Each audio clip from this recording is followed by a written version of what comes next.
નમસ્કાર મિત્રો, આપણે આ વિડીયોમાં રિલાયન્સ ઇન્ડસ્ટ્રીના ક્વાર્ટર એકના પરિણામ વિશે વાત કરીશું. તો સૌથી પહેલા વાત કરીએ તો બધા જ આંકડા રૂપીસ ઇન કરોડમાં આપેલા છે. સૌથી પહેલા જોઈએ તો કંપનીની ટોટલ ઇન્કમ કેટલી થઈ. આ ક્વાર્ટરમાં 3,18,400 કરોડ રૂપિયા છે, જે ગયા ક્વાર્ટરમાં 3,03,068 કરોડ હતી અને ગયા વર્ષે પહેલા ક્વાર્ટરમાં 2,63,779 કરોડ રૂપિયા કંપનીની આવક થઈ હતી.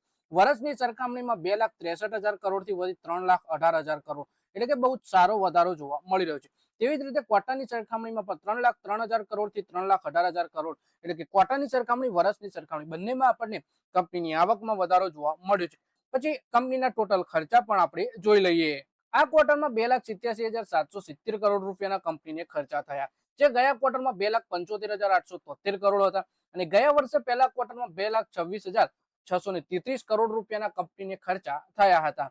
જેમાં બધા જ ખર્ચા આવી જાય. કોસ્ટ ઓફ વર્ષની સરખામણીમાં 2,26,000 કરોડથી 2,87,700 કરોડ, જ્યારે ક્વાર્ટરની સરખામણીમાં 2,75,800 કરોડથી 2,87,700 કરોડ, એટલે કે આવકની જેમ કંપનીના ખર્ચા પણ આપણને વધેલા જોવા મળે છે. પછી આવકમાંથી ખર્ચા બાદ કરીશું આપણને તો કંપનીનો ચોખ્ખો નફો આપણને જોવા મળી જશે. તો પ્રોફિટ આફ્ટર ટેક્સ જોઈએ તો આ ક્વાર્ટરમાં 23,001 કરોડ રૂપિયાનો કંપનીને નફો થયો, જે ગયા ક્વાર્ટરમાં 20,616 કરોડ હતો અને ગયા વર્ષે પહેલા ક્વાર્ટરમાં 30,681 કરોડ રૂપિયાનો કંપનીને નફો થયો હતો.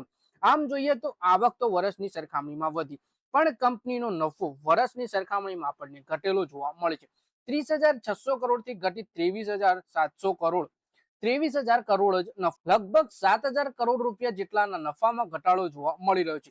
જ્યારે ક્વાર્ટરની સરખામણીમાં 20,600 કરોડથી વધી 23,000 કરોડ, ક્વાર્ટર ઓન ક્વાર્ટર કંપનીના નફામાં વધારો થયો, પણ વર્ષની સરખામણીમાં આપણને બહુ ભારે ઘટાડો જોવા મળી રહ્યો છે કંપનીના નફામાં. પછી આપણે કંપનીનું અર્નિંગ પર શેર પણ જોઈ લઈએ. આ ક્વાર્ટરમાં કંપનીનું અર્નિંગ પર શેર 15 રૂપિયાની 48 પૈસા છે, જે ગયા ક્વાર્ટરમાં 12 રૂપિયા 54 પૈસા અને ગયા વર્ષે 19 રૂપિયા 95 પૈસા, એટલે કે નફો ઘટ્યો તો અર્નિંગ પર શેર પણ ઘટ્યું. વર્ષની સરખામણીમાં 19 રૂપિયા 95 પૈસાથી 15 રૂપિયા 48 પૈસા, જ્યારે ક્વાર્ટરની સરખામણીમાં 12 રૂપિયા 54 પૈસાથી વધી 15 રૂપિયા 48 પૈસા અર્નિંગ પર શેર થયું છે. તો મિત્રો, આ વિડીયોમાં આપણે વાત કરી કંપની રિલાયન્સ ઇન્ડસ્ટ્રીના ક્વાર્ટર એકના પરિણામ વિશે, જેમાં કંપનીની આવક સારી એવી વર્ષની સરખામણી ક્વાર્ટરની સરખામણીમાં વધી, પણ કંપનીનો નફો પણ વર્ષની સરખામણીમાં બહુ ભારે ઘટેલો જોવા મળ્યો, જ્યારે ક્વાર્ટરની સરખામણીમાં સારો એવો વધેલો પણ જોવા મળી રહ્યો છે.